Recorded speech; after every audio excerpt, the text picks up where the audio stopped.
Hossam Abu സഫിയുടെ മാതാവ് ഹൃദയാഘാതം മൂലം മരിച്ചു എന്നുള്ള വാർത്തകൾ കൂടി പുറത്തു വരുന്നുണ്ടല്ലോ. വളരെ സങ്കടകരമായ വാർത്തയാണ് ഗസയിൽ നിന്ന് വന്നുകൊണ്ടിരിക്കുന്നത്. Doctor Hussam Abu Safiya Kamal Adwan ആശുപത്രിയുടെ മേധാവിയായിരുന്നു. അതായത് വടക്കൻ ഗസയിലെ പ്രവർത്തിക്കുന്ന ഏക ആശുപത്രിയായിരുന്നു 2 ആഴ്ച മുമ്പ് കമാൽ അദ്വാൻ ആശുപത്രി. 2 ആഴ്ച മുമ്പാണ് ഇസ്രായേൽ സൈന്യം ആ ആശുപത്രി കീഴടക്കുന്നത്. അവിടെയുള്ള മുഴുവൻ രോഗികളെയും അതേപോലെ തന്നെ കൂട്ടിരിപ്പുകാരെയും ഡോക്ടർമാരെയും തട്ടിക്കൊണ്ടുപോവുകയായിരുന്നു ഇസ്രായേൽ.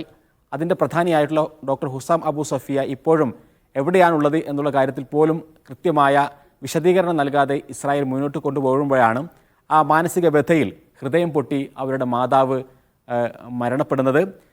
തീർച്ചയായും വലിയ സങ്കടകരമായ വാർത്ത ആയി തന്നെ അത് ഈ ഫലസ്തീൻ മാധ്യമങ്ങളെല്ലാം തന്നെ നൽകിക്കൊണ്ടിരിക്കുന്നുണ്ട്. നമുക്കറിയാം, ഈ ദിവസങ്ങളിലെല്ലാം തന്നെ ഈ ഡോക്ടർ ഹുസാമിനെ മോചിപ്പിക്കണം എന്നാവശ്യപ്പെട്ടുകൊണ്ട് WHO അതേപോലെ തന്നെ വിവിധ അന്താരാഷ്ട്ര സന്നദ്ധ സംഘടനകളും മനുഷ്യാവകാശ സംഘടനകളുമെല്ലാം മുന്നോട്ട് വരുമ്പോഴും കൊടിയ പീഡനങ്ങളാണ് ഡോക്ടർ ഹുസാമിനെതിരെ ഇസ്രായേൽ നടത്തിക്കൊണ്ടിരിക്കുന്നത്.